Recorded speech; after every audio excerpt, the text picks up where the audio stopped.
दोस्तों, आज हम जानेंगे कि माता लक्ष्मी किस घर में निवास करती है और किस घर में नहीं। एक बार की बात है, देवी अनुराधा ने श्री कृष्ण जी से पूछा, माता लक्ष्मी किस घर में अपनी कृपा बरसाती हैं और किस घर में माता लक्ष्मी अपनी कृपा नहीं बरसाती। फिर श्री कृष्ण देवी अनुराधा को बताते हैं, यह बात मैं तुमको एक राजा की कहानी से समझाऊंगा। यह कहानी है राजा हरिश्चंद्र और रानी कमला की। उनके दो पुत्र थे, एक का नाम शिवा था और दूसरे का नाम वीर था।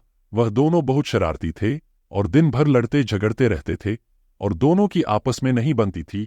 इस वजह से माता और पिता दोनों परेशान रहते थे और उनके पास अनगिनत दौलत थी। घर में सोने के बर्तन, कीमती वस्त्र और हर प्रकार की सुविधा थी, लेकिन इस सब के बावजूद उनके घर में सुख शांति का अभाव था। परिवार के सदस्य आपस में बात नहीं करते थे, प्रेम की कोई भावना नहीं थी, इसलिए उनके घर कोई रिश्तेदार भी नहीं आता था। राजा हरिश्चंद्र के लिए जीवन में सबसे बड़ी प्राथमिकता उनका धन और संपत्ति थी। वे अपने व्यापार और सोने चांदी के भंडार को बढ़ाने में इतने लिप्त हो गए थे कि उन्हें अपने परिवार और घर के वातावरण की ओर ध्यान देने का समय ही नहीं मिलता था। सुबह से शाम तक उनका ध्यान केवल व्यापारिक सौदों पर रहता था और हर रोज नई योजनाएं बनाने में जुटे रहते थे कि कैसे अपने खजाने को और अधिक भर सकें। उनके मन में यह विचार हमेशा रहता कि जितना अधिक धन वह जमा करेंगे, उतनी ही अधिक प्रतिष्ठा और शक्ति उन्हें प्राप्त होगी। और इस प्रक्रिया में उन्होंने यह भूल कर दी थी कि असली खुशी केवल बाहरी ऐश्वर्य से नहीं, बल्कि परिवार के आपसी प्रेम, सौहार्द और संतुलित जीवन से मिलती है। रानी कमला कई बार राजा हरिश्चंद्र से यह चर्चा करना चाहती थीं कि वे अपने व्यापार से कुछ समय निकालकर परिवार के साथ भी समय बिताएं,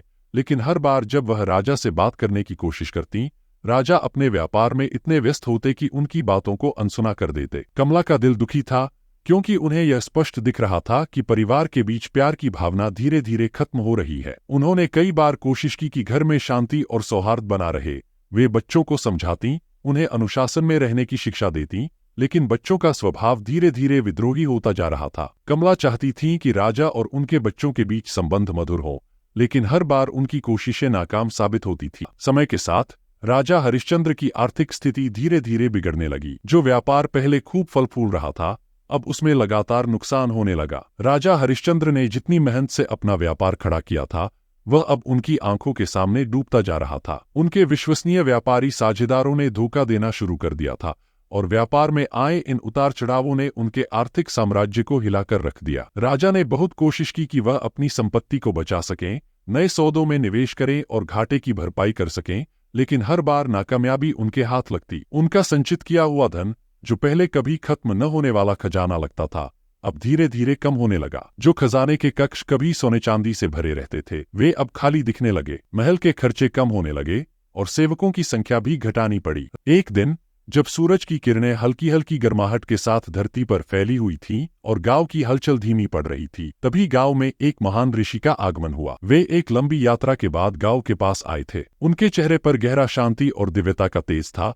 उनकी आंखों में जीवन के गूढ़ रहस्यों को जानने और समझने की गहराई थी। वे साधारण वस्त्र पहने हुए थे, लेकिन उनके व्यक्तित्व से ऐसा तेज और प्रभामंडल निकल रहा था जो किसी राजसी ठाट-बाट से अधिक प्रभावशाली था। उनकी चाल धीमी और संतुलित थी, जैसे वे हर कदम सोच समझ कर रखते हों। ऋषि गांव के रास्ते से गुजरते हुए सब कुछ ध्यान से देख रहे थे। गांव में छोटी छोटी झोपड़ियां थीं, जिनमें से कई गरीब किसानों और मजदूरों की थीं, लेकिन इन झोपड़ियों के अंदर भी एक सुख और शांति का माहौल था। लोग अपने दैनिक कार्यों में लगे हुए थे, लेकिन उनके चेहरों पर संतोष और संतुलन झलक रहा था। यह देखकर ऋषि को संतोष हुआ। फिर जैसे ही उनकी नजर राजा हरिश्चंद्र के विशाल महल जैसे घर पर पड़ी, उनका मन अचानक भारी हो गया। यह घर अपने आकार और भव्यता में गांव की अन्य झोपड़ियों से बहुत अलग था। ऊंची दीवारें, सोने के जड़ाऊ दरवाजे और महंगे पत्थरों से सजा हुआ महल दूर से ही अपनी समृद्धि की कहानी कह रहा था। लेकिन इस समृद्धि के बावजूद ऋषि ने महसूस किया कि इस घर के चारों ओर एक अजीब सी नकारात्मक ऊर्जा फैली हुई थी। ऋषि ने अपनी दिव्य दृष्टि से इस महल के भीतर की स्थिति को भांप लिया। महल के चारों ओर फैली उदासी और बोझिलता ने ऋषि का ध्यान खींचा। ऋषि ने ध्यान से महल को देखा और तुरंत समझ गए कि इस घर में केवल बाहर की दौलत है,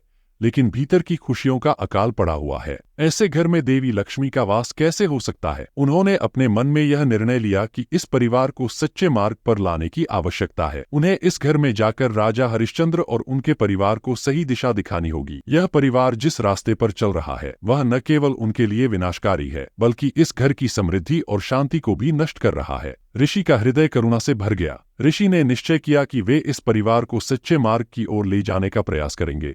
ताकि उनके जीवन में फिर से शांति और समृद्धि लौट सके। अपने मन में यह संकल्प लेकर ऋषि ने महल की ओर कदम बढ़ाए। वे जानते थे कि उनका काम कठिन है, लेकिन उनकी आत्मा में यह विश्वास था कि उनके ज्ञान और मार्गदर्शन से इस परिवार का जीवन फिर से सुधर सकता है। महल के दरवाजे पर पहुंचते ही ऋषि ने धीरे से द्वार खटखटाया और एक नई शुरुआत की ओर पहला कदम बढ़ाया। महल का मुख्य द्वार भारी और जटिल था, सोने और रत्नों से सजा हुआ। दरवाजे पर खड़े प्रहरी ने जैसे ही ऋषि को देखा, उनके तेजस्वी और दिव्य रूप से प्रभावित होकर तुरंत द्वार खोल दिया। वह जानता था कि यह कोई साधारण व्यक्ति नहीं है। ऋषि के चेहरे पर जो दिव्यता और शांति थी, वह किसी सामान्य व्यक्ति में नहीं हो सकती थी। महल के भीतर कदम रखते ही ऋषि ने चारों ओर देखा। हर जगह कीमती फर्नीचर, सोने के बर्तन और कीमती वस्त्र सजाए हुए थे, लेकिन इन सब के बीच भी कोई जीवन की चमक नहीं थी। महल के भीतर के लोगों के चेहरे पर न तो मुस्कान थी और न ही कोई सजीवता, जैसे धन के बोझ तले सब दब गए हों। महल में सन्नाटा और उदासी की घुटन स्पष्ट महसूस की जा सकती थी। वहां की ऊर्जा भारी और ठंडी थी, जैसे वहां सुख और शांति की कमी हो।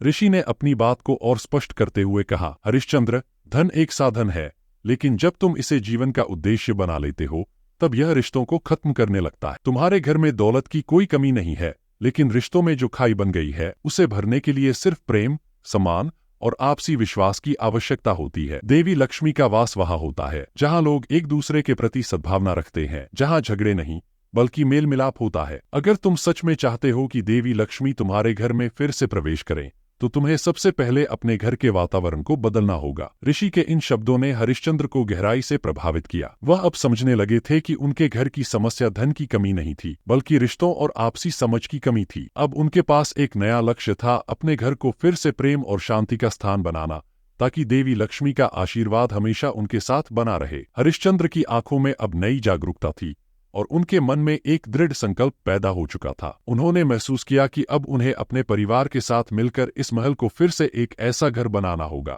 जहां धन के साथ साथ सच्ची खुशी और शांति का भी वास हो। हरिश्चंद्र और उनके परिवार ने ऋषि के शब्दों को गहराई से आत्मसात किया। वह दिन उनके जीवन में एक महत्वपूर्ण मोड़ लेकर आया था। ऋषि के मार्गदर्शन ने जैसे उनकी आंखें खोल दी थीं। उन्हें अब यह साफ समझ में आ चुका था कि धन से अधिक मूल्यवान रिश्तों का सम्मान, आपसी प्रेम और घर के भीतर का अनुशासन है। हरिश्चंद्र ने सबसे पहले अपने व्यवहार में बदलाव लाने का निर्णय लिया। जहां पहले वह अपने व्यापार और संपत्ति में इतना खोए रहते थे कि अपने परिवार पर ध्यान नहीं दे पाते थे, अब उन्होंने तय किया कि वह अपने परिवार के साथ समय बिताएंगे। रानी कमला भी इस परिवर्तन से प्रभावित हुई। उन्होंने भी अपने कर्तव्यों को निभाते हुए घर के वातावरण को सुधारने की कोशिश शुरू कर दी। अब वह बच्चों के झगड़े सुलझाने के बजाय उन्हें समझाने लगी कि कैसे आपसी प्रेम और सहयोग से घर को एक सुंदर और शांतिपूर्ण स्थान बनाया जा सकता है। उन्होंने एक दूसरे के साथ झगड़ना कम कर दिया और अब वे साथ में खेलते और एक दूसरे की मदद करते नजर आने लगे। घर का माहौल भी धीरे धीरे बदलने लगा। इसका प्रभाव पूरे महल पर दिखने लगा।